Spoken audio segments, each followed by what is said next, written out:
Halo, selamat malam Sobat Atlantis. Malam ini kita ketemu lagi di sesi keempat. Bahasan kita masih seputar area 36. Sambil nunggu koneksi Mas Agung, kali ini kita akan menampilkan 4 slide tentang area 36 lanjutan dari minggu lalu.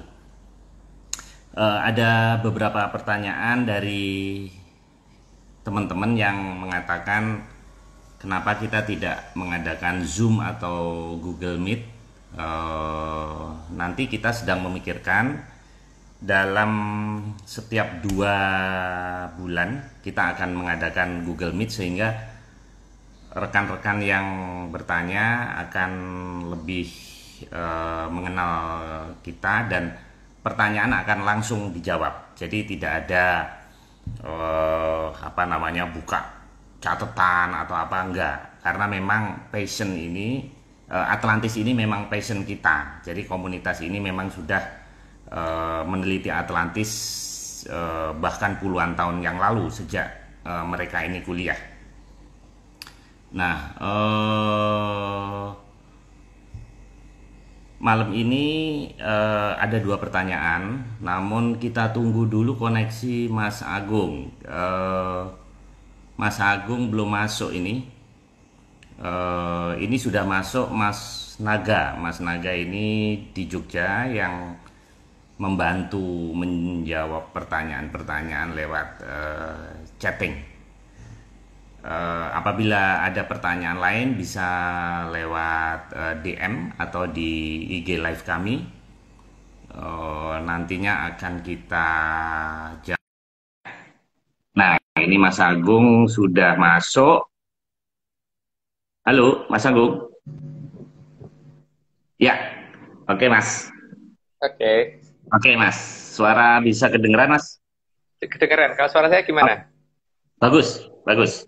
Oke Mas, kita mulai saja di sesi keempat. Kita masih ngobrol, bincang-bincang tentang area 36. Karena area 36 ini memang ternyata fundamental. Nah, ada 2 pertanyaan. Yang pertama adalah ada rekan-rekan kita yang belum mengenal, belum mengerti hubungan area 36 ini dengan Atlantis. Jadi ini masih blur karena Mas Agung ceritanya sudah langsung mungkin biasa bagi bagi rekan-rekan yang sudah mendengar, tapi sebagian itu masih belum menghubungkan antara area 36 dengan Atlantis, ini belum belum dapat. Kemudian yang kedua, apa hubungannya dengan UFO?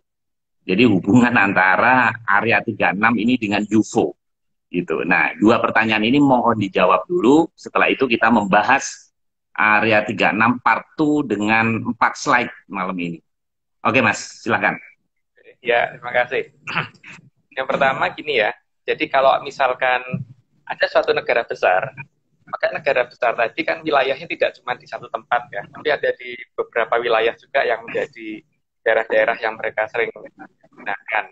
Nah, kita beruntung bahwa wilayah kita termasuk wilayah yang ada batasnya dengan mereka, wilayah kita ini daratan, walaupun pusat mereka ada di sebelah selatan kita, di Samudra Selatan kita. Nah, ini yang kita namakan dengan area 36. Ya, kenapa kita ngomong area 36? Karena kemarin kan kita menghitung dengan menggunakan kompas. Kalau kita berjalan menggunakan kompas, itu seharusnya ketika terjadi perubahan sudut kompas sudut derajat itu kan harusnya terjadi perubahan jarak 111,20-an kilo. Ya mungkin perhitungannya sekitar 111,22 kilo. Dengan cara perhitungan begini ya, bahwa jari-jari bumi itu 6.370, itu dianggap R. Jadi kalau sudut bumi itu totalnya adalah satu putaran adalah 360 derajat, berarti 2 PR per 360 derajat itu kan ketemu nanti satu jarak. Jadi 2 kali pi kali 6.370 km dibagi 360 derajat, itulah yang kita ukur. 1 derajat akan setara dengan 111,23 km kalau tidak salah ya. Nah, di sini artinya apa? Kalau kompas kita tiba-tiba melompat 3,6 derajat, itu berarti kita melewati daerah sejauh sekitar 400 km. Karena apa? Baru melompat 1 derajat aja sudah 111,22 kilo, kira-kira segitu ya. Jadi kalau 3,6 derajat, itu kan 3,6 dikalikan 111,22 22 kilometer. Ini adalah daerah yang tidak bisa kita masukin. Ini daerah yang kita namakan daerah area 36 karena seperti itu. Jadi ada daerah yang kita hanya bisa melewati saja, tapi tidak bisa masuk dan tidak bisa melihat. Itu banyak cara pembuktiannya sih. Bahwa yang pertama kalau kita dengan kompas ya seperti yang kita jelaskan di belakang. Tapi mungkin yang paling gampang diamatin adalah kalau misalkan kita melihat efek alam, itu kan kadang-kadang kita kaget kan, mendung tebel banget, hujan di sebelah sana tebel banget, tiba-tiba di depan kita hilang, terus kemudian muncul tiba-tiba lagi dari titik itu, kemudian hujan terus banget lagi, gitu. Hal ini terjadi karena begini ya, yang pertama, biasanya kita mengadakan pengamatan kalau masalah seperti itu per 5 kilometer. Jadi misalkan 10 km sebelah sana ke 5 km sebelah sana itu mendung bergeraknya misalkan butuh waktu 2 jam. Terus kemudian dari 5 km ke sana ke garis yang kita amatin itu bergeraknya sekitar 2 jam lagi. Artinya setiap 5 km mendung bergerak 2 jam. Kalau ini benar-benar garis batas, maka kalau ini adalah area 36 yang lebarnya 400 km, maka mendung tadi akan menghilang dulu sejauh 400 dibagi 5 kali 2 jam. Berarti kan 80 kali 2. 400 bagi ini 80 kali 2. Ya sekian jam itu nanti akan teramati lagi tiba-tiba mendung ada di situ terus kemudian bergerak sesuai dengan arah itu dan per 5 km sama lagi. Tapi gerakan itu tidak sama ya. Kadang-kadang 5 km itu juga cuma berapa jam, kadang-kadang lebih cepat, kadang-kadang lebih lambat, tapi rata-rata kecepatan perubahan itu sama, dan ini biasanya paling gampang dilihat yang itu, karena masyarakat biasanya paling gampang lihat yang itu.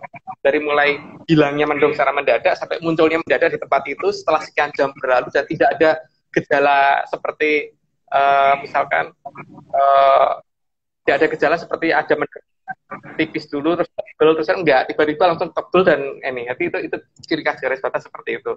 Itu yang kita namakan area 36 yang ini.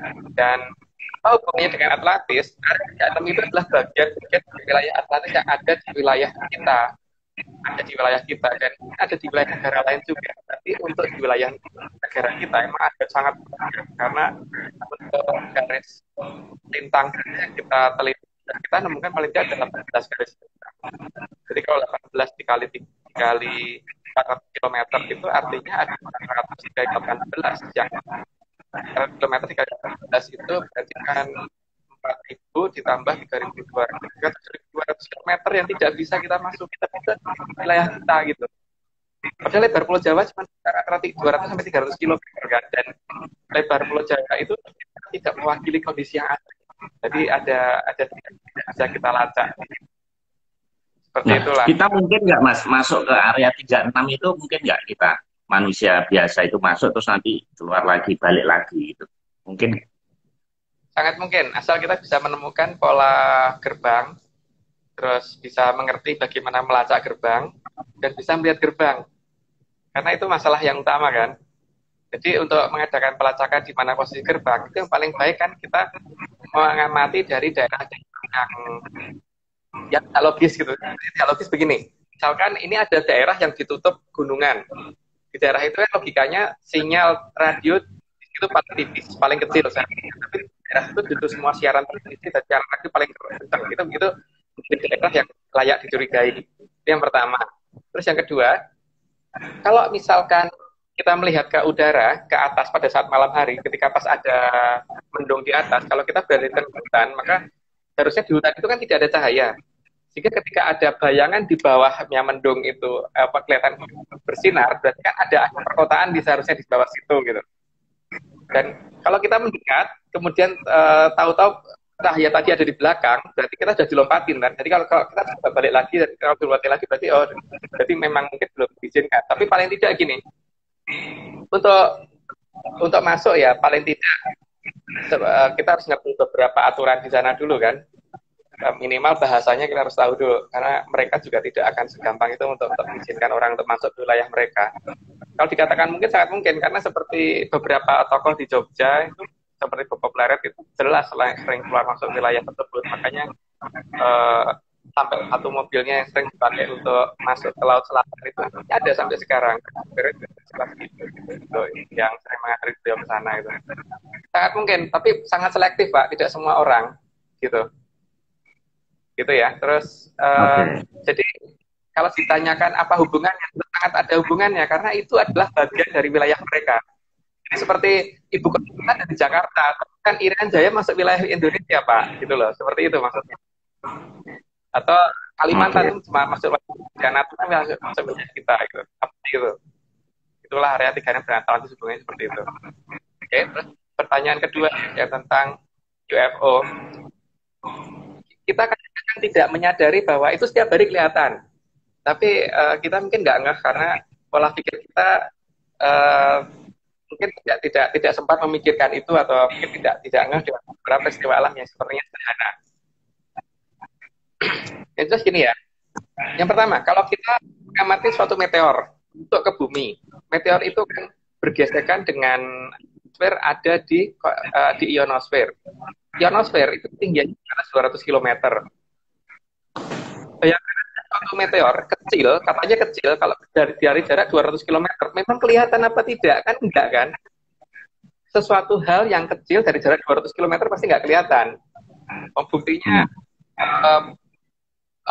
pesawat terbang aja Pak, kalau dilihat dari jarak 200 km pasti nggak kelihatan. Padahal pesawat terbang itu kan gede, yang jumbo jet kalau perlu nggak akan kelihatan jarak 200 km.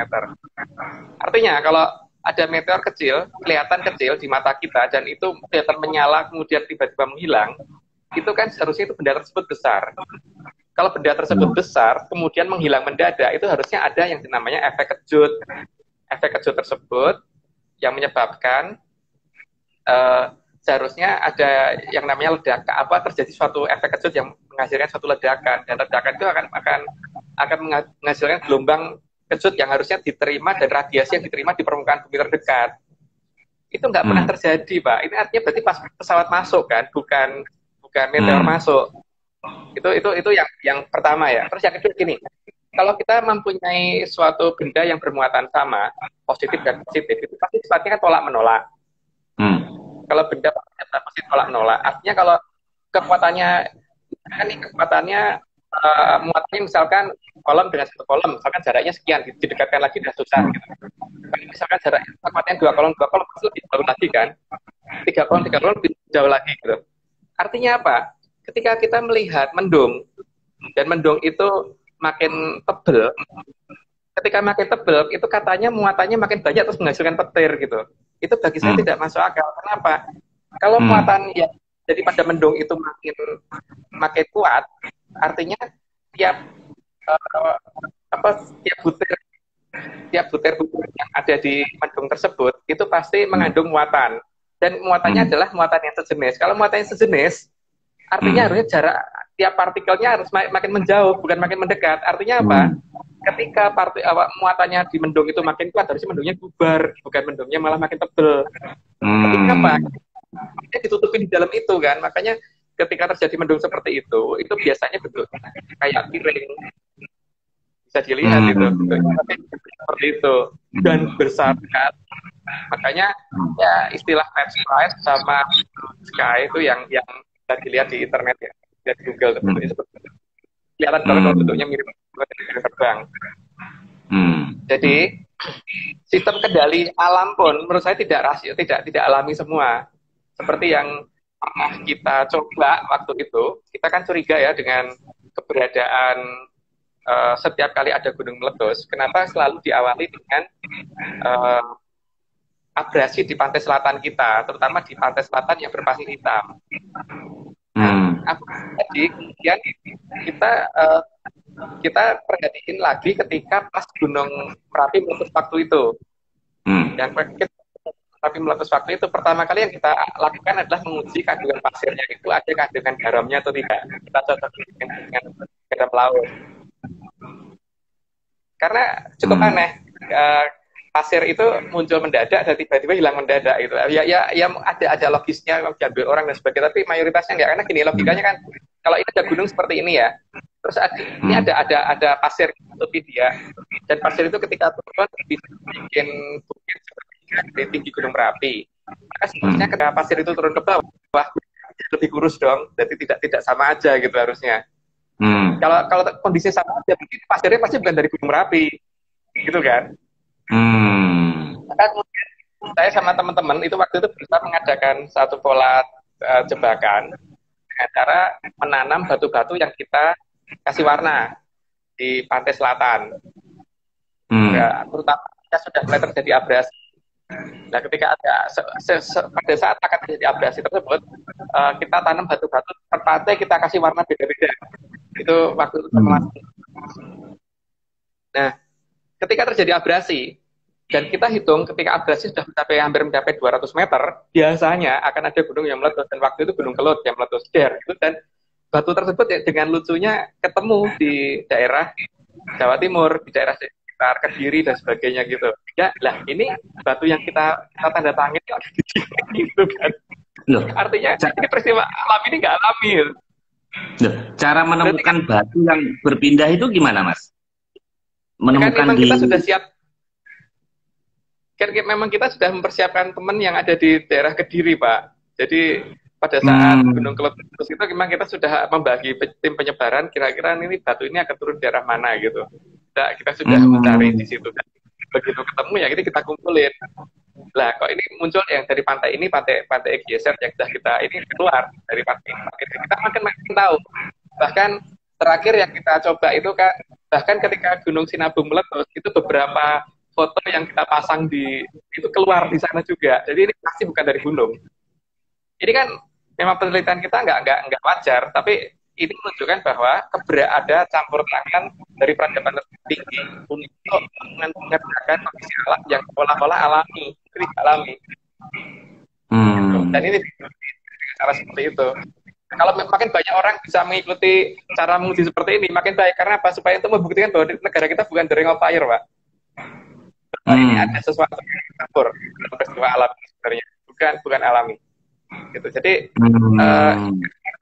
yang menyebar itu kemana-mana. Jadi waktu mereka ngeruk kan mereka nggak milihin, Pak. Hanya keruk, kemudian keruknya seolah-olah kemudian mereka ngambil sebar gitu. Tapi pada saat menyebar dari atas, batu yang kita taruh juga ikut turun, Pak. Gitu. Jadi, itu batunya banyak, Mas. Batu-batu yang disebar di warna itu banyak. Banyak, kita nyebarnya banyak, dan kita per pantai kita kasih nama sendiri-sendiri gitu. Dan itu memang yang atau mungkin seperti itu. Artinya ini ada unsur kesengajaan ya, jadi tidak alam menurut saya. Dan itu kalau misalkan mau dicoba monggo, karena kan lebih banyak orang mencoba lebih baik ya, untuk membuktikan bahwa ternyata gunung meletus itu tidak alami. Itu bisa diulang, Mas. Bisa, artinya kejadian itu hanya sekali itu atau nantinya kalau ada yang bisa tertarik diulang. Bisa diulang, makanya makin banyak orang mau mencoba, saya lebih suka, karena berarti kan makin banyak bukti, Pak. Gitu. Jadi, cuma kita coba harus sabar, karena apa? Biasanya abrasi pantai mendekati 200 meter, berarti akan ada gunung meletus gitu ya, biasanya ya. Tapi kan, maksudnya abrasi ini, maksudnya gimana, Mas? Ininya air laut masuk gitu, terus ke pasirnya ke bawah, atau gimana maksudnya? Biasanya abrasi itu berarti kan pasir pantainya hilang, Pak. Kekeruk ke arah laut, gitu. Ketika itu kekeruk sudah sampai sekitar mendekati batas 200 meter, biasanya sudah ada kejadian seperti itu sudah akan bisa kita perkirakan. Sehingga saat itu kalau misalkan kemudian ada tim dari teman-teman dari Yupo, pengamat Yupo itu sebaiknya segera mengamati, Pak. Itu yang paling baik gitu kan. Makanya kan kita juga pengamat UFO. Kalau misalkan bareng-bareng sama kita untuk membuat suatu thread di pinggir pantai selatan. Seperti itu nanti pada saat terjadi abrasi, berarti itu ikut ke keruk, berarti terus nggak kita mendekat ke kalau tidak bisa mendekat, yang paling tidak beberapa teman yang atau saudara atau apa yang ada di dekat pegunungan tersebut, ketika terkena hujan abu atau terkena itu silahkan mengamati bahwa batu-batu yang kita tanam atau apapun yang ini turun di sana enggak. Kalau saya mengusulkan karena kalau bisa menggunakan material yang ringan, Pak. Karena kalau materialnya ringan, itu akhirnya turunnya di luar, ininya di atas gitu kan. Jadi kalau materialnya berat kayak batu, biasanya ketutup pasir, Pak. Ketutup. Jadi ringan. Malah kalau bisa tuh Pak, ini mungkin ngomong ke Mas Agus kan, Mas Bri Agus, supaya siapa tahu kalau Indosat di flyer gitu lah, flyernya kita tanam nanti kan ada Gunung Lutus keluar flyernya kan dari Indosat gitu. Jadi ada kaitannya abrasi pantai selatan dengan Gunung Meletus. Wah, ini teori baru nih, baru dengar ini saya seperti cerita seperti kita ini. coba. Ya, ini yang kita coba. Makin Oh. banyak orang ngerti, makin ya. Makanya kalau kita tidak pengen berdebat, tapi monggo silahkan coba, gitu. Yang kita coba silahkan coba. Jadi ini ada hubungan baik, apa ada hubungan erat sekali, dan berarti kan kalau di sini kalau kejadian seperti itu, berarti kan ada suatu wahana yang membawa kejawab kan, berarti bahwa UFO itu apa gitu loh. Jadi kalau kita ngomong tapi ya, istilah kita kan identified flying object loh. Identified flying object bukan identified itu. Iya. Luar biasa ini. Luar biasa ini. Oke Mas, kita teruskan kalau gitu obrolan kita area 36 masih sesi 2 malam ini. Silakan Ya. Mas. Area 36 itu kan kita untuk melacak garis lintang. Yang kemarin itu kan kita masalahnya selain garis lintang juga ada yang namanya garis bujur kan. Karena kan punya lebar, juga punya utara selatan, juga punya barat timurnya kan. Nah, untuk timur baratnya paling gampang kita ngamatinya dari gerakan matahari. Jadi kan seharusnya matahari itu kan bergerak dari timur ke barat, itu bentuknya kan parabola gitu. Sehingga kalau di titik tertentu kemudian matahari itu bergerak vertikal, entah ke atas atau ke bawah, itu daerah ini layak dicurigai. Gitu. Artinya di daerah ini ada suatu garis batas, karena nggak mungkin matahari kalau bergeraknya vertikal itu nggak mungkin. Untuk cara ngamatinya berarti kita harus pakai kamera digital yang mungkin tiap berapa detik sekali kita foto ya, jebret gitu, atau menggunakan handycam yang agak lama. Nanti kita tonton di TV, pola itunya kita print supaya kelihatan gerakan mataharinya, supaya kelihatan gitu. Ini yang slide nomor 5 bukan Mas? Slide nomor 5 bukan ini? Coba.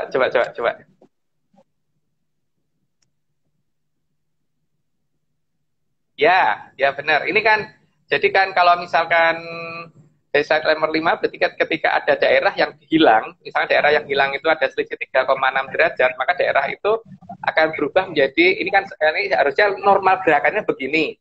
Nah, nanti ketika ada daerah yang hilang, maka slide berikutnya Pak. Coba slide berikutnya. Oke. Nah, gerakannya jadi begini, karena apa? Ada daerah yang hilang di depan kita gitu loh. Agak turun dikit Pak, itu terlalu ke atas. Agak dikit. Turun dikit. Loh, malah naik. Nah, itu mataharinya jadi seperti itu. Gerakan seperti itu yang kita cari untuk mencari posisi yang namanya area 36. Gitu. Nah, biasanya seperti ini itu akan cukup Pak. Biasanya akan dibatasi dengan perubahan bahasa yang cukup ekstrim di wilayah tersebut.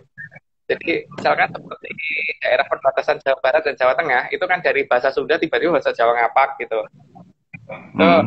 Itu berarti ada daerah yang harusnya nggak pendek, jadi harusnya jauh itu, karena perubahan bahasa itu harusnya perubahan tidak mendadak, jadi harusnya bertahap sekali perubahannya. Jadi ketika perubahan dari bahasa satu ke bahasa satu sebelahnya itu sangat ekstrem, itu pasti ada batas wilayah di situ cukup jauh, tapi tidak bisa kita masukin. Gitu. Selain itu, biasanya di daerah-daerah seperti itu kebanyakan berupa pegunungan, sehingga orang tidak melihat ke atas, tapi melihatnya ke arah depan. Jadi begitu, dan jalannya berkelok-kelok gitu, dan membosankan. Jadi rata-rata orang di situ memilih tidak berhenti ya, tapi memilih jalan terus dan tidak mengamati ke atas. Gitu. Di samping biasanya kalau malam itu Pak kelihatan sih, itu biasanya mendekati hutan seperti daerah Lumpir terutama ya.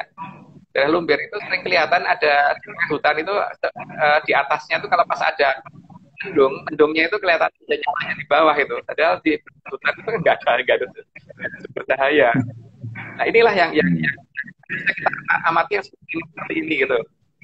Jadi itulah yang kita namakan area 36 yang kita bisa kita perhatikan untuk garis bujur. Jadi garis bujur paling gampang, malah nggak perlu alat Pak. Di sini ya Mungkin artinya kita Pengamatan foto. dari pengamatan mata aja bisa ya. Gerakan matahari, bulan, jadi kelihatan. Hmm. Mungkin itu gerakannya naik turun gitu nggak mungkin. Jadi biasanya akan jelas di situ. Oke, slide berikutnya Pak. Oke. Slide berikutnya nomor 7, Mas. Ya. Nah, sebenarnya kan di daerah yang tadi itu, yang kita yang kita lihat ada matahari terbang vertikal itu sebenarnya daerah itu kan harusnya lebarnya mungkin sekitar 400 km. Nah ini disinilah harusnya ada perkotaan seperti ini besarnya, tapi tidak bisa kita masukin karena perkotaan ini memang ditutup supaya kita nggak pernah bisa mengerti lokasi tersebut gitu. Nggak tahu kapan kita bisa masuk, tapi yang penting ini ada gitu. Dan karena ada perkotaan, berarti ada nyala lampu. Jadi kelihatan anomali karena di atasnya ada, kalau pas ada mendungnya jadi ada bawahnya itu loh. Oke, cukup. Jadi area 36 itu banyak cara pelacakan ya. Jadi pelacakan yang kemarin minggu lalu itu kan kita menggunakan kompas. Pelacakan yang ini kita malah nggak menggunakan alat sebenarnya. Kalau menggunakan alat ya paling cuma kamera foto yang kita pasang stasioner, terus kita foto per berapa menit gitu. Itu hanya untuk melihat gerakan dari si matahari itu gimana. Kalau gerakan mataharinya normal saja, ya berarti tidak ada garis batas. Tapi kalau ada, itu pasti ada gerakan vertikal ini. Gerakan vertikal ini dari atas ke bawah atau dari bawah ke atas biasanya ada gitu. Dan gerakan vertikal tidak sama karena lebar wilayahnya sangat lebar. Ada yang lebarnya sekitar 400 kilo, tapi dari hasil kita teliti itu jarak lebar terpendek ada di 400 km. Tapi di perbatasan Jawa Tengah Jawa Timur kalau nggak salah sekitar 700 kilo itu saya lupa itu segitu. Di waktu di dalam area 36 ini dengan waktu kita present time itu sama atau enggak, Mas? Atau dia punya jam beda. Jadi kan ini kan yang kita bicarain present time, bukan masa lalu, juga bukan masa depan kan ini kan. Yang sekarang ini berarti existing gitu. Nah, itu waktu yang berputar di sana sama dengan kita enggak, Mas? Sepertinya enggak, Pak. Sepertinya beda. Karena ya seperti kasusnya tuh kalau ada suatu benda yang mempunyai speed yang lebih tinggi, ada frekuensi yang lebih tinggi yang bekerja di sana, itu berarti di sana akan merasakan waktu yang lebih lambat daripada di tempat kita. Dan hal ini yang membuat kita jadi susah melacak keberadaan mereka. Seperti halnya yang seperti kemarin saya ceritakan, bahwa kalau misalkan kita melihat kipas angin itu dalam posisi berhenti, maka baling-baling kipas angin itu akan menutupin belakangnya kipas angin. Tapi ketika dia bergerak, maka kelihatan transparan, maka tutup lagi mungkin kayak nggak ada baling-balingnya kan. Seperti itu. Nah, ketika mereka menutupi lokasi entah dengan cara apa, itu berarti mereka juga pasti ada cara supaya tidak bisa kita ketahui. Ya di sini masalah waktu pasti juga nggak akan sama, nggak akan sinkron dengan kita. Sehingga sering ada cerita di mana ada orang hilang, kemudian dia merasa baru pergi selama 1 jam, ternyata tetangganya dan sudah mencari selama 40 hari. Gitu. Bahkan kan pernah terjadi tuh ada cerita tentang pesawat terbang yang hilang selama 39 tahun terus mendarat lagi itu, saya lupa itu di Google aja kan itu. Ada di Amerika kalau nggak salah ya. Ya, itu kasus seperti itu. Itu masalahnya kan kondisi tersebut terjadi ketika ada beda waktu, Pak, dengan kita. Kecuali kalau aturan waktunya sama, ya tidak akan seperti itu. Jadi betul-betul ada beda satuan waktu. Makanya salah satu hal kalau memang mau berkunjung ke sana itu harus siap target kita merasa baru pergi sekian menit, terus nanti kita berarti mungkin sudah hilang sekian minggu, sekian hari, sekian bulan saja. Itu yang harus siap. Jadi tidak sembrono untuk ini. Jadi ya memang kita juga harus mengerti batas-batas di situ juga. Dan memang garis batas itu tidak semuanya ada gerbang, karena gerbang itu cuman ya seperti kita kalau punya rumah ada pagar, tapi pintu pagar kan tidak di semua tempat, hanya di titik tertentu. Setelah pagar pun masih ada pintu gerbang masuk ke rumah, pintu masuk rumah, dan setelah pintu masuk rumah masih ada pintu masuk kamar. Jadi masih semuanya itu ada ininya, ada sekatan yang membuat kita tidak gampang untuk masuk di situ gitu. Iya. Gitu. Nah, terus, nah sekarang problemnya kan di sini keberadaan area 36 itu ternyata tidak hanya bisa dilacak dengan itu, Pak. Tapi ternyata juga bisa menggunakan suatu perangkat seluler, menggunakan HP, menggunakan senter, yang sederhana pakai senter. Karena kadang-kadang kita nyenterin loh, senter. Lah, cahayanya kok cuma sampai situ, harusnya terus bablas ke sana gitu. Kok cuma sampai situ, sering terjadi. Tapi lama-lama nyambung juga. Jadi apa-apa yang sifatnya itu dadakan sehingga mereka tidak siap, itu akan kelihatan. Tapi kalau kita sudah dari jauh-jauh hari sudah mempersiapkan itu dan kita sudah membicarakan itu, ya di lokasi kita center normal. Jadi kalau sifatnya dadakan, itu biasanya nggak siap untuk menyiapkan supaya seolah-olah ada bayangan gitu, nggak siap mereka. Kalau tuh ada bayangan, misalkan sinar dari center harusnya lurus begini gitu, lurus begini, itu juga titik tertentu pasti aneh. Ya lebih lucu lagi kalau misalkan lempar batu, Pak, itu lebih kelihatan lagi sih. Batu dilempar itu harusnya kan polanya ini ya apa namanya parabola. Melengkung itu ada anehnya, ada gininya pasti ada. Karena bagaimanapun juga yang namanya teleport itu akan kelihatan ada bedanya, Pak. Tidak langsung. Jadi entah ini gini terus tiba-tiba jatuh begini atau gini tiba-tiba lebih jauh atau gimana gitu, itu bisa terjadi. Jadi mungkin yang kalau saya ngusulkan yang sederhana-sederhana aja, mungkin pakai batu atau pakai apa namanya ketempel gitu kalau pengen kelihatan lebih ekstrem. Layangan nanti kita lihat dari pola benangnya itu. Pola benangnya kan akan kelihatan. Terus apa namanya center kalau pas matahari kelihatan. Jadi pola cahayanya tiba-tiba ada pembelokan dan sebagainya itu kelihatan. Jadi sebenarnya nggak begitu susah melacak. Cuman mereka kan juga karena kita sudah terlalu sering mengadakan pelacakan yang seperti itu, maka mereka juga pasti akan memperbaiki supaya tidak begitu terlacak kan. Makanya tempatnya jangan sama, harus acak. Itu mereka akan siap sehingga ini. Kira-kira mereka tahu nggak, Mas? Kita sedang melacak gitu, sedang keberadaan mereka lagi kita berusaha mencari ini. Mereka ngerti nggak kalau kita sedang masuk ke gerbang mereka? Tahu.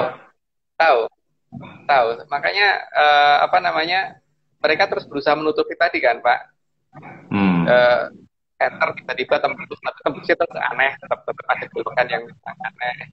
Terus apa namanya? Layangan tetap kelihatan tapi benangnya kayak keputus di tengah ya, kayak beloknya aneh. Terus apa namanya? Lempar batu, tetap bisa lewat tapi pola lompatannya tidak normal gitu, kelihatan bahwa mereka beritahu kalau kita menggunakan HT ya. Kalau fenomena hujan ini misalnya kita jalan di tol gitu kan, kadang-kadang di sini ini hujan deras banget nih, tapi terus tiba-tiba di sini kok bisa terang sinar matahari, itu bisa kita curigain area 36 juga nggak, Mas? Bisa aja kita curigai sebagai daerah batas, sangat mungkin, Pak, karena kita ngomong bahwa ini kita masih ngomong tentang garis batasnya ya, bukan gerbangnya ya. Karena gerbang kan tidak semua tempat, tapi kalau garis batas kan di mana-mana banyak garis batas.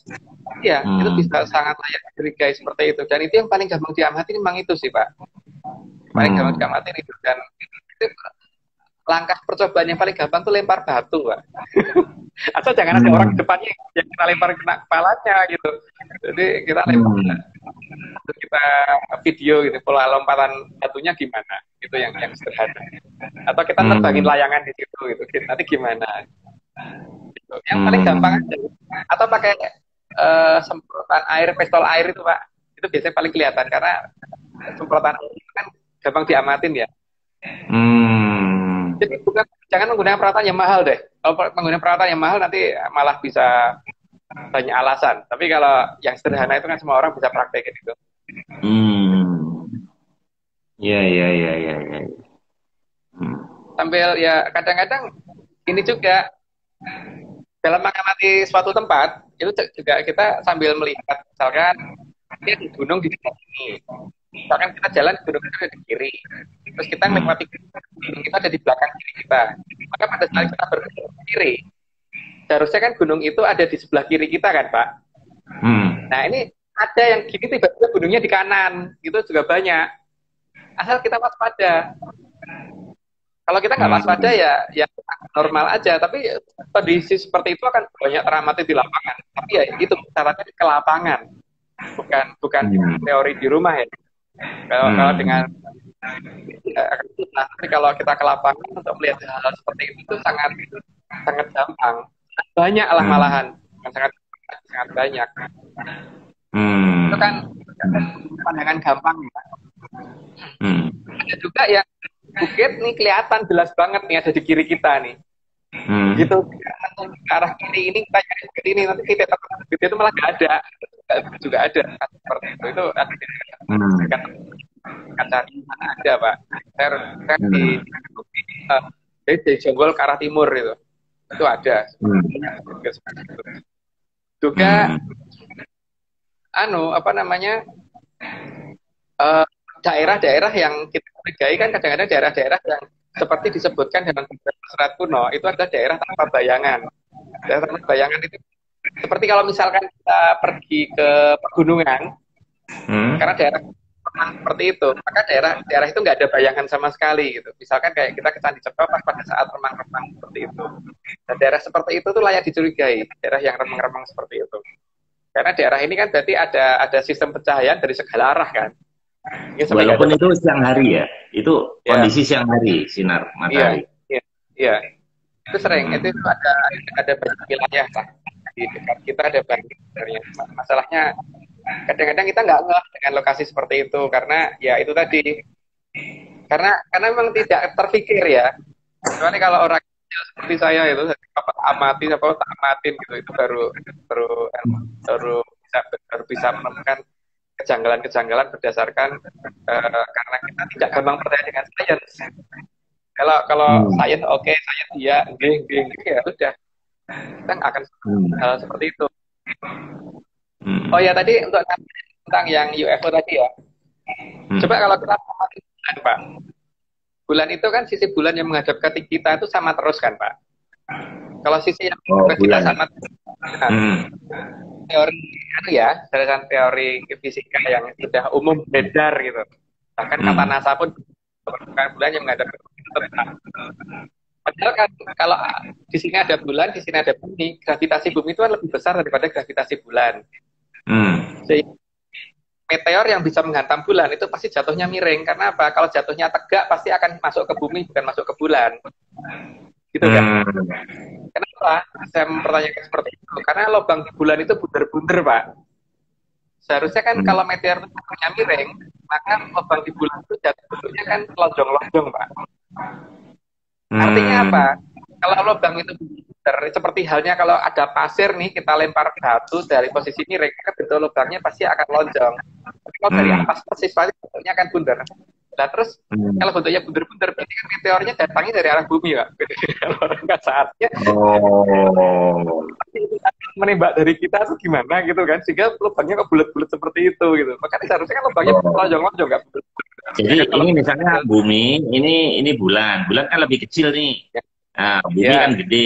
Nah, kan muka bulan ini menghadap ke bumi terus ini kan ya. Nah, kalau ini tembakannya dari samping sini, mestinya kan dia miring gitu ya. Nah, kalau tembaknya lubang bundar berarti kan asalnya dari sini ya. Bukan dari samping ya. Nah, itu kan juga layak dicurigai toh, bahwa ada something yang pernah membuat bulan jadi seperti itu. Itu jelas ada sesuatu yang aneh gitu. Nah, bahwa itu nggak wajar. Jadi ya sekarang yang tidak wajar apanya Mas? Bulannya atau buminya? Yang tidak wajar? Lubang bulannya itu Pak, harusnya kan lonjong bukan bundar.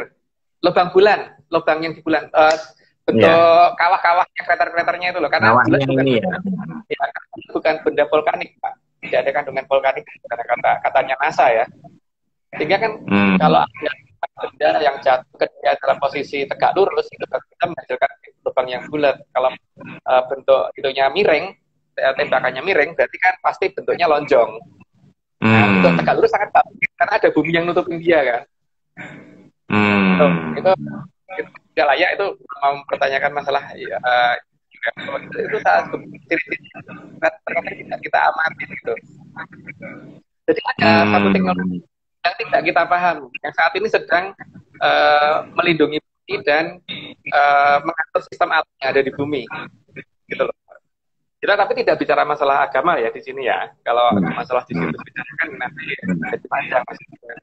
Kita Ya. hanya berbicara berdasarkan apa yang bisa kita lihat langsung. Nah, Hmm. masalahnya sekarang gini ya, gravitasi 9,8 yang kita miliki di bumi ini sebenarnya cukup nggak sih untuk menahan ini atmosfer kita? Sementara di luar angkasa itu ada daerah luar angkasa itu ada daerah hampa udara dengan volume tidak terhingga, Hmm. ya kan? Artinya volume tidak terhingga ini sangat memungkinkan untuk menyerap semua atmosfer kita keluar kan? Hmm.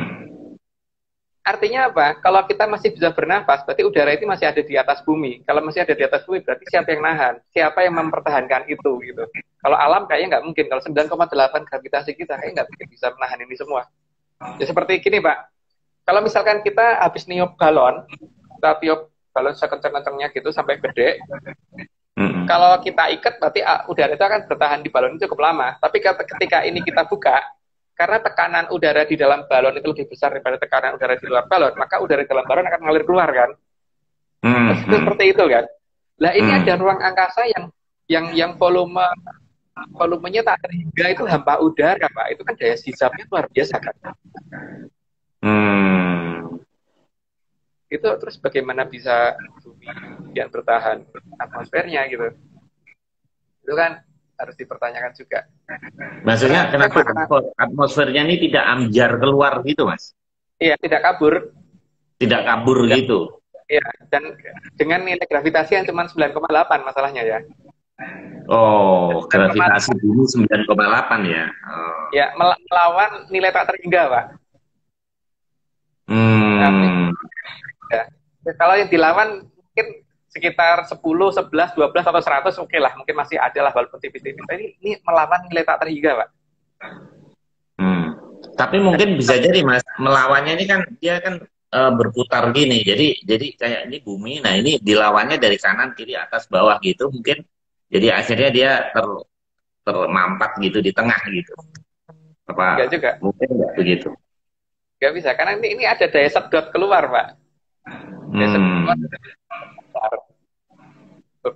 Bukan cuma 9,8, ini nilai tak terhingga. Jadi Mas, dengan kata lain ini ada satu kekuatan yang mengontrol atmosfer bumi ini supaya tetap ini tetap ada di lingkaran bumi ini kan, jadi begitu kan? Iya. Benar. Itu kan, berarti ada sesuatu peradaban sangat besar yang membuat ini semua kan Pak, yang menjalankan ini kan. Dan kan karena apa? Karena mereka juga punya kepentingan harus ada udara kan Pak. Untuk mereka iya, juga. Karena mereka sebenarnya makhluk hidup juga kan sebenarnya. Iya. Karena mereka ada kepentingan itu. Ketika ini menunjukkan bahwa mereka bukan hantu Pak. Bagi menunjukkan bahwa mereka bukan hantu. Tapi mereka nggak mau kita lihat. Nyebelinnya cuma itu aja. Mereka kenapa nggak mau kita lihat gitu? Itu monggo silakan dijawab aja. Karena kalau kita kan hanya mencari peradabannya, mencari keajaiban aja. Iya. Itu pola-pola area 36 itu seperti itu ya. Jadi ada sesuatu hal yang sangat besar, dan mereka tidak mau kita lihat, dan mereka ada di dekat kita. Terus mereka itu juga mengawasin kita, gitu, dan mereka juga mempunyai kepentingan untuk kita. Seperti kayak gini Mas, misalnya Gunung Merapi ini, kalau Gunung Merapi meletus, katanya dia hanya di satu sisi laharnya, sementara yang di sisi sini enggak. Nah itu kan juga patut dicurigai juga area 36 kan, aneh juga gitu. Kenapa dia nggak ke sini tapi selalu ke sini gitu? Ya layak Pak. Bahkan seperti sungai yang bermuara di gunung yang berasal dari Gunung Merapi itu kan juga banyak. Beberapa sungai dilalui itu banjir lahar dingin. Tapi Sungai Winongo nggak pernah kena Pak. Kan aneh tak? Sungai Winongo nggak pernah, karena tempat tinggal saya dekat Sungai Winongo kan, yang di Jogja. Tidak pernah Sungai Winongo kok masukkan lahar Merapi atau lahar dingin nggak pernah ada cerita itu yang sampai ke rumah saya ya, sampai ke arah laut kena, sampai kali ke laut itunya lahar dinginnya, jadi kita nggak pernah terjadi. Kejatuhan abu ya, tapi lahar dinginnya nggak pernah nyampe daerah saya. Padahal sungai-sungai yang lain ada, gitu. Itu kan berarti ada sesuatu di batas tertentu di daerah Sungai Winongo ini ada yang membuat seperti itu kan. Jadi satu batas yang ini. Iya. Jadi dalam melacak garis batas, tapi saya tidak ngomong masalah gerbang ya, ini masalah garis batas itu peralatan yang sangat-sangat mahal deh, yang gampang-gampang aja gitu. Air, begitu aja lah, layangan itu gampang-gampang aja. Karena dengan paling mudah. Ya kalau untuk pelacakan gerbang itu butuh menyan memang. Asap menyan ini kan untuk mencari sinar dari depan. Yang tebel itu ya, Mas.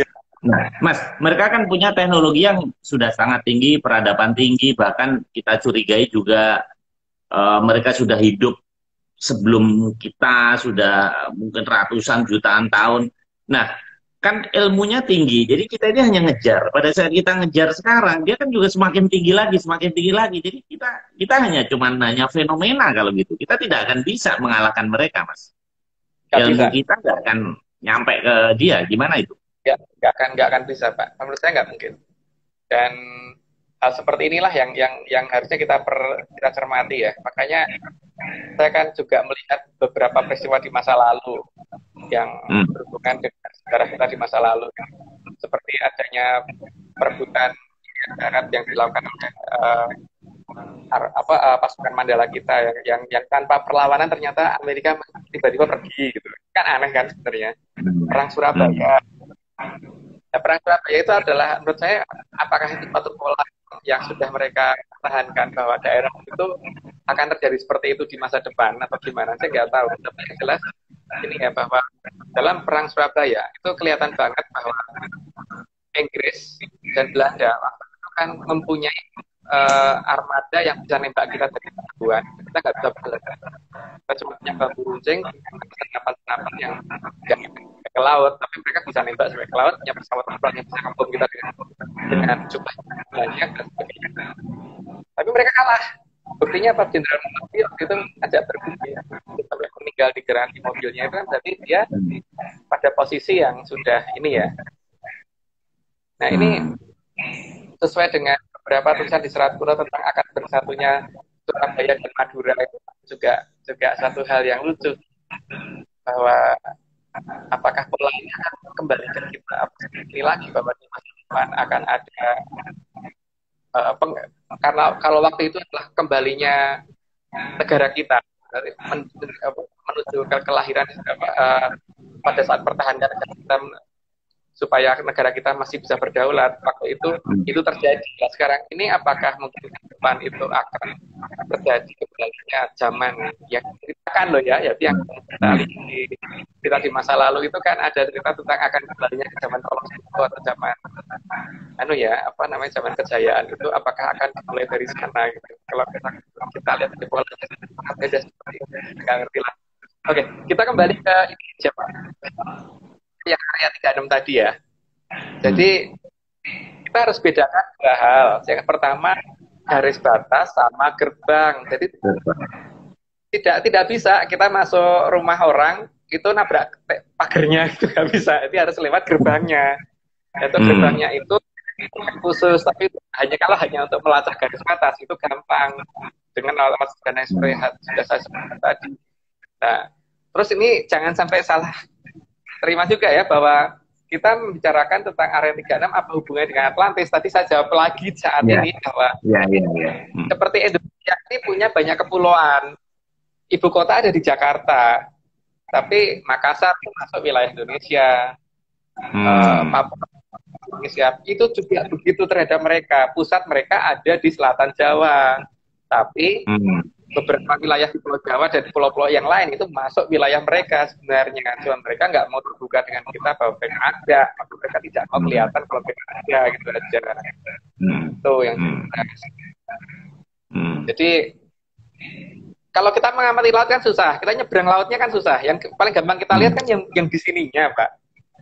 Dan peristiwa di sininya itu yang juga gampang kita lihat gitu. Jadi seperti kasus ini beberapa pola pengobatan yang ada di daerah dekat Pandan Simo, Pak, itu hampir setahun sekali itu biasanya. Jadi masyarakat tuh ngertinya ada tiba-tiba ada orang berpakaian seperti pasukan Amerika datang mengadakan pengobatan massal di sana. Tapi orang-orang yang dikatakan kayak orang Amerika ini tidak mirip orang Amerika dan tidak bisa bahasa Inggris, ngomongnya tidak medok. Terus setelah itu mereka bisa pergi tanpa telacak lagi pergi kemana. Itu kalau nggak salah di lapangan apa ya, Jogrok atau apa Mas Timi coba di lapangan apa gitu ya. Pandan Simo di mana Mas? Di daerah di selatan, Bantul, Pak. Di Bantul. Jadi, kalau dari Jogja itu ke selatan, terus menuju ke arah Samas, terus nanti ada belokan ke arah apa itu namanya Randaan. Nah, setelah mau belok ke arah Randaan, nanti ada petunjuk ke arah kiri, arah selatan gitu, ke arah pantai yang namanya Pandan Simo. Nah, di sebelum Pandan Simo ada satu desa, saya lupa nama desanya apa itu. Nanti ntar akan ada yang nulis ya di sini, moga-moga nama desanya apa.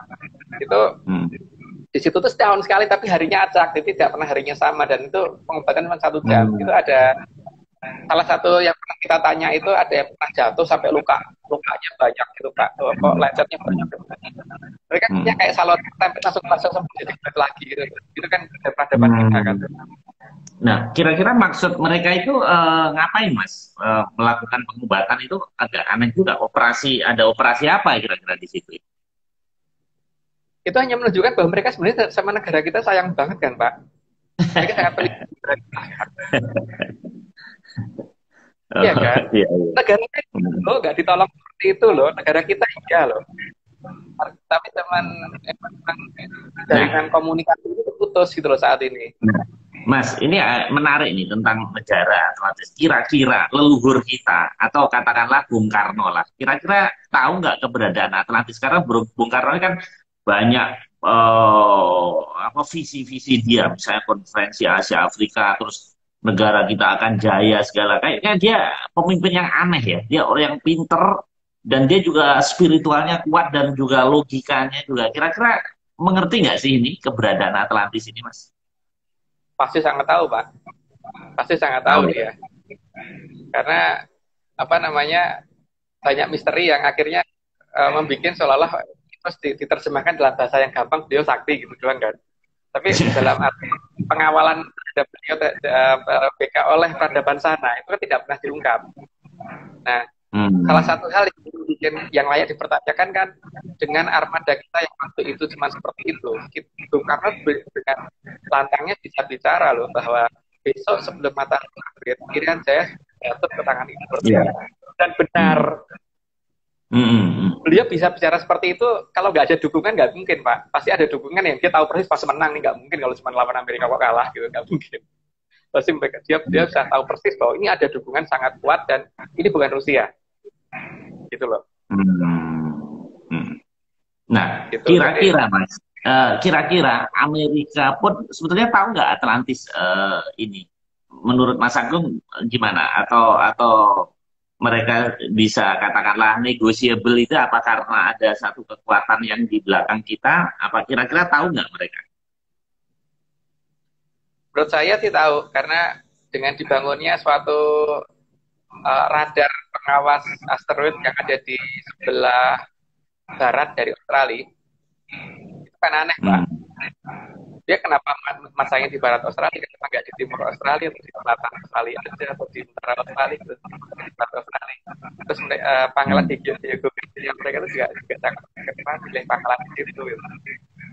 Jadi kalau menurut saya tahu, cuman masalahnya kan memang Amerika nggak pernah mau ngasih tahu. Buktinya masalah keberadaan UFO aja mereka baru ngasih tahunya setelah sekian lama baru mau membuka cerita tentang UFO kan. Gitu, di kita apa di CIA baru membukanya selalu telat lama gitu. Jadi kalau mereka tahu, kita nggak boleh bahwa mereka akan memberitahu atau mereka akan ngaku kan. Enggak. Tapi kalau mereka mau mencoba untuk mengadakan sesuatu dari negara kita, lah itu baru kita bisa melihat dengan jelas bahwa kita akan ada pembelaan dari negara mana gitu. Tiba-tiba pesawat mereka lenyap lah, apalah itu berarti tidak ada dukungan dari sana, gitu. Cuman saat ini ya memang dianggap belum terlalu penting untuk ada dukungan yang signifikan, jadi ya belum. Tapi kalau tidak pasti mereka tahu, cuman jangan berharap kalau mereka tahu, Pak. Itu aja. Iya. Menarik. Jadi ini malam ini kita banyak membuka wawasan kita. Jadi bukan hanya masalah klinik ini, ternyata Atlantis ini teknologi yang luar biasa dari bahasa, fisika, astronomi, macam-macam ini. Ini yang slide terakhir ini apa Mas ini? Coba Pak ditunjukin.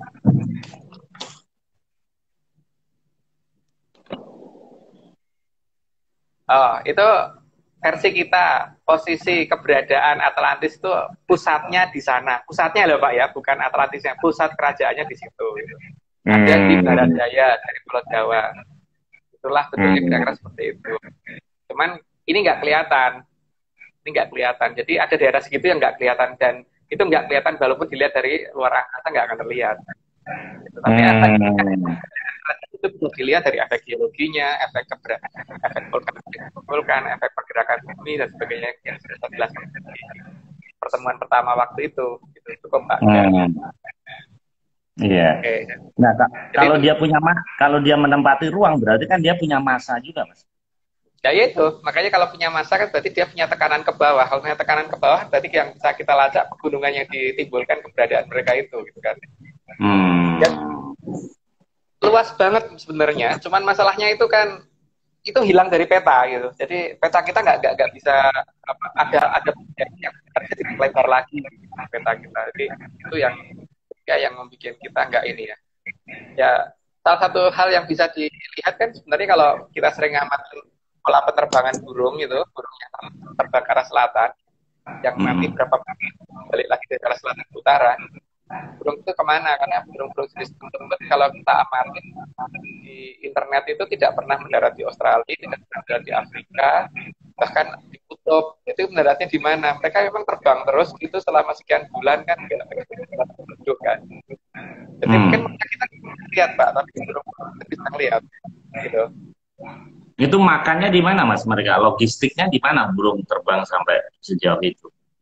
Nah, berarti kan memang ada tempat untuk mereka ini toh Pak, ada tempat untuk mereka turun kan. Dan sekian lama ini berarti mereka ada tempatnya untuk mereka berkembang biak juga di sana. Iya. Itu ada pertanyaan apa itu? Nggak jelas ininya, tulisannya dari Ada pertanyaan, tapi saya rasa ini waktu tinggal 2 menit ini Mas Agung di closing aja nanti. Ini tinggal 2 menit lagi.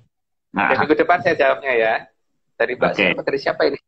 Mohon maaf ya. Dari Pak Asgar tadi ya.